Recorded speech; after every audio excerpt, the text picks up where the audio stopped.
Le secteur de l'immobilier connaît un plein boom et notamment à Limoges avec une recrudescence des projets. Aujourd'hui, je vous propose de vous présenter un projet très particulier, la maison de l'immobilier qui va générer des dizaines d'emplois.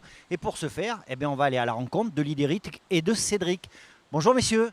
Bonjour Bruno. Alors Cédric, c'est quoi dans le détail ce concept de maison de l'immobilier? Alors Bruno, la maison de l'immobilier, on va regrouper au sein d'un même lieu plusieurs entreprises qui seront dédiées donc à l'acquisition immobilière.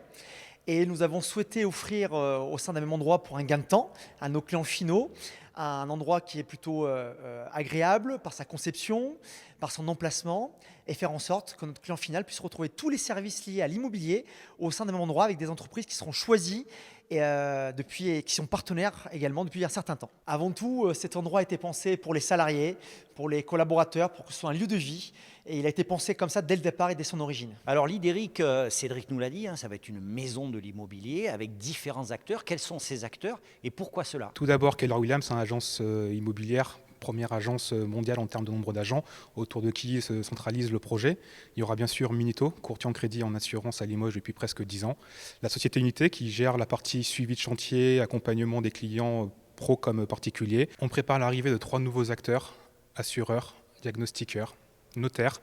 L'objectif étant simplement de permettre à nos clients d'avoir toutes les parties prenantes à leur projet. On le voit, c'est un concept assez novateur. D'où vient cette idée au départ? Donc nous, c'est un projet qui mûrit dans notre esprit depuis une bonne dizaine d'années avec Cédric. Et avec la crise, on a senti l'intérêt de nos clients pour l'immobilier, la rénovation, etc.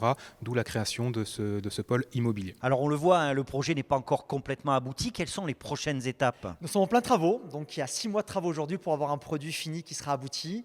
Nous serons livrés au mois de mars. On continue pour l'instant le recrutement de nos collaborateurs. Nous sommes déjà à 50 personnes à l'heure actuelle et on envisage une centaine de personnes au total fin 2022. Cédric, honnêtement, Limoges est-il le bon endroit pour ce type de projet? Oui Bruno, sans l'ombre d'un doute. Pourquoi? L'immobilier a pris 15% l'année passée, on est sur une tendance similaire cette année également. On constate également des familles qui sont venues pour le télétravail et qui restent dans notre territoire, donc c'est quand même très positif aujourd'hui. Et on a senti que c'était le moment aussi d'y aller parce que l'habitat est un sujet aujourd'hui principal au sein des foyers. Voilà, vous l'aurez compris, c'est un projet d'importance sur le territoire de Limoges, ne fût-ce que parce qu'il va générer une centaine d'emplois dans l'immobilier.